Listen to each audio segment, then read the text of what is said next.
আসসালামু আলাইকুম বন্ধুরা, এতক্ষণ স্ক্রিনে আপনারা যেই ভিডিওটি দেখলেন এটা রাশিয়ার তেলবাহী জাহাজ, যেই জাহাজের মাধ্যমে রাশিয়া বিশ্বের বিভিন্ন দেশে যুক্তরাষ্ট্র এবং ইউরোপীয় ইউনিয়নের তেল রপ্তানির নিষেধাজ্ঞা এড়িয়ে বিপুল পরিমাণ তেল রপ্তানি করতে ব্যবহৃত হয়। এখন দেখুন, আন্তর্জাতিক গণমাধ্যমের তথ্য অনুযায়ী এবং ইউক্রেনীয় নিরাপত্তা সংস্থা এসবিউর তথ্য অনুযায়ী দীর্ঘদিন যাবৎ বিশ্বের বিভিন্ন দেশে তেল রপ্তানি করতে রাশিয়া বৃহত্তর একটি ছায়া নৌবহরের নেটওয়ার্ক গড়ে তুলেছে। যেই নেটওয়ার্কের অধীনে রাশিয়া অন্ততপক্ষে 1000 জাহাজকে ব্যবহার করে এবং এই 1000 জাহাজ ব্যবহার করে যুক্তরাষ্ট্র এবং ইউরোপীয় ইউনিয়নের নিষেধাজ্ঞা এড়িয়ে চীন, ভারত, উত্তর কোরিয়া সহ বিশ্বের বিভিন্ন দেশে বিপুল পরিমাণ তেল রপ্তানি করে।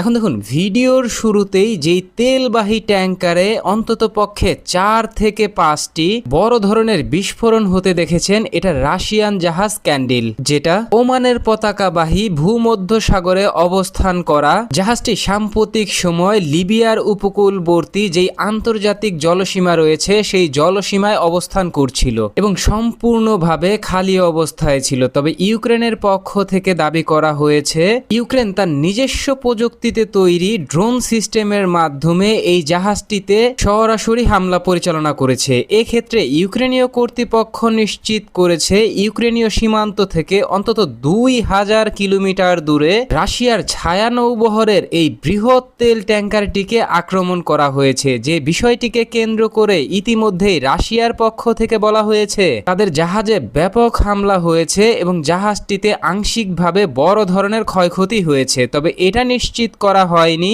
ইউক্রেনীয় এই নজিরবিহীন ড্রোন হামলায় তাদের কোনো নাবিক নিহত হয়েছে কিনা এবং জাহাজটির কী ধরনের ক্ষয়ক্ষতি হয়েছে সে সম্পর্কে কোনো তথ্য দেওয়া হয়নি।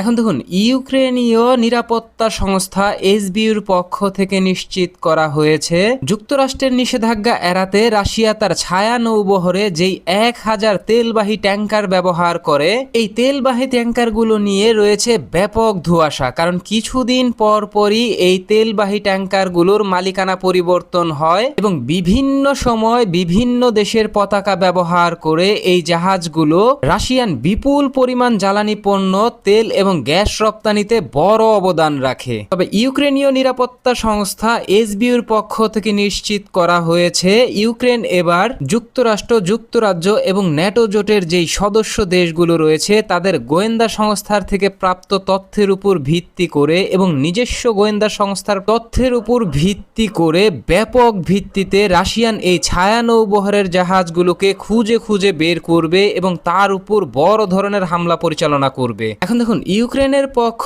থেকে রাশিয়াকে কেন্দ্র করে ইউক্রেনের এই যে চূড়ান্ত হুমকি তা কিন্তু কোনো কথার কথা নয়। কেননা প্রথমবারের মতো ইউক্রেনের পক্ষ থেকে রাশিয়ার জাহাজকে নিজস্ব ড্রোন ব্যবহার করে ইউক্রেন তার মূল সীমান্ত থেকে অন্ততপক্ষে 2000 কিলোমিটার দূরে সরাসরি লক্ষ্যবস্তুতে পরিণত করেছে এবং সফল হামলা পরিচালনা করেছে। তবে ইউক্রেনের পক্ষ থেকে নিশ্চিত করা হয়নি ইউক্রেনীয় ভূখণ্ডের কোন অংশ থেকে এই ড্রোনটিকে ফায়ার করা হয়েছিল এবং কোন কোন দেশের আকাশ সীমা ব্যবহার করে সরাসরি রাশিয়ার এই জাহাজটির উপর হামলা পরিচালনা করেছে। যে বিষয়টিকে কেন্দ্র করে ইতিমধ্যেই রাশিয়ার পক্ষ থেকে বলা হয়েছে রাশিয়া খুব দ্রুত সময়ের মাঝেই এই হামলার বিষয়টিকে খতিয়ে দেখবে এবং রাশিয়া এটাও খতিয়ে দেখবে কোন কোন দেশের আকাশ ব্যবহার করে এই ড্রোন হামলাটি পরিচালনা করেছে ইউক্রেন, সেই দেশগুলো কি ইউক্রেনের সাথে রাশিয়ান এই জাহাজের উপর হামলা পরিচালনা করার ক্ষেত্রে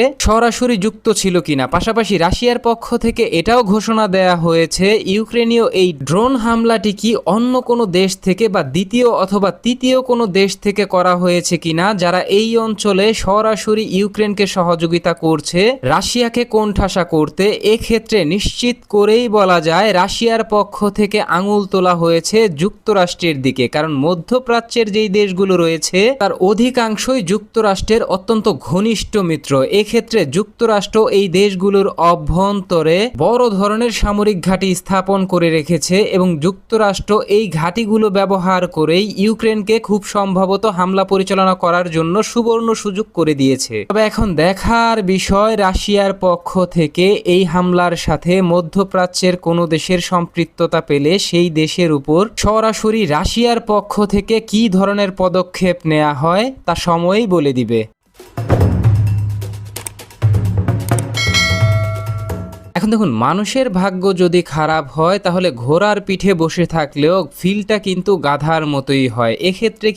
এক্ষেত্রে সাম্প্রতিক সময়গুলোতে রাশিয়ান প্রেসিডেন্ট ভ্লাদিমির পুতিনের অবস্থাও কিন্তু এই ঘোড়ার পিঠে বসে থেকে গাধার মতো ফিল পাওয়ার অবস্থা হয়েছে। কেননা রিসেন্টলি ইউক্রেনীয় সশস্ত্র বাহিনী কৃষ্ণ সাগরে রাশিয়ান 2টি তেলবাহী ট্যাঙ্কারে ভয়াবহ হামলা পরিচালনা করেছে এবং গত 2 থেকে 3 দিন আগে কৃষ্ণ সাগরে রাশিয়ার যেই নৌঘাঁটি রয়েছে সেই নৌঘাঁটির অভ্যন্তরে নোঙরে অবস্থায় থাকা রাশিয়ান গর্বের প্রতীক যে কিলো ক্লাস সাবমেরিন রয়েছে, সফলভাবে সেই কিলো ক্লাস সাবমেরিনকে ধ্বংস করেছে ইউক্রেনীয় ড্রোন, যা ইউক্রেনীয় সশস্ত্র বাহিনীর জন্য বড় বিজয়। তবে রাশিয়ার জন্য, রাশিয়ার অভ্যন্তরীণ নিরাপত্তার জন্য বড় হুমকি হিসেবে বিবেচিত হচ্ছে। এখন দেখুন, গতকাল যখন ইউক্রেনীয় সশস্ত্র বাহিনী ভূমধ্য সাগরে রাশিয়ান তেলবাহী ট্যাঙ্কারে ভয়াবহ হামলা পরিচালনা করেছে, তখন ইউক্রেনীয় সশস্ত্র বাহিনী সরাসরি রাশিয়ার অভ্যন্তরে রাশিয়ার মূল ভূখণ্ডে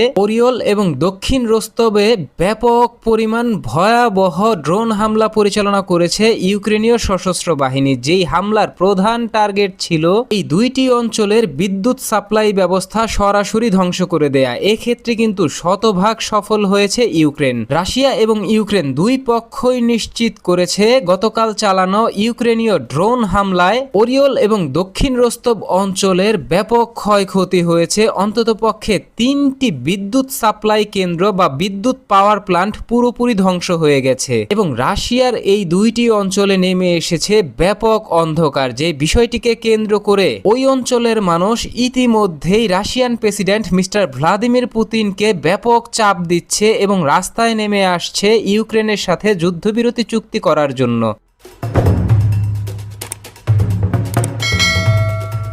এখন দেখুন, ইউক্রেন রাশিয়া যুদ্ধবিরতি চুক্তির বিষয়টিকে কেন্দ্র করে Russian president mister Vladimir Putin গতকাল তিনি তার এক স্টেটমেন্টে নিশ্চিত করেছেন রাশিয়া অবশ্যই এই চলমান যুদ্ধের অবসান চায়, রাশিয়া একটি যুদ্ধবিরতি চুক্তি চায়। তবে রাশিয়া কখনোই নিজের দাবিগুলো থেকে সরে আসবে না, যেটা রাশিয়ান প্রেসিডেন্ট ভ্লাদিমির পুতিন পূর্বে বলেছিলেন। ইউক্রেনের অন্ততপক্ষে 3টি অঞ্চল পূর্ণাঙ্গ রূপে রাশিয়াকে আনুষ্ঠানিকভাবে আন্তর্জাতিক স্বীকৃতির মাধ্যমে খেরসন, জাপোরিজিয়া সহ আরো বৃহৎ অঞ্চল রাশিয়া দাবি করছে। যদিও ইউক্রেনের পক্ষ থেকে নিশ্চিত করা হয়েছে তারা রাশিয়ার এই দাবি কখনোই মানবে না, রাশিয়াকে কখনোই তারা 1 ইঞ্চি ভূমি ছাড় দিবে না, প্রয়োজনে তারা যুদ্ধ চালিয়ে যাবে। যে বিষয়টিকে কেন্দ্র করে ইতিমধ্যেই জার্মানির পক্ষ থেকে ঘোষণা দেয়া হয়েছে তারা আনুষ্ঠানিকভাবে রাশিয়ার সাথে নতুন করে পুরোদস্ত যুদ্ধ চালিয়ে যাওয়ার জন্য একাই $95 বিলিয়ন সহযোগিতা করবে ইউক্রেনকে। তাই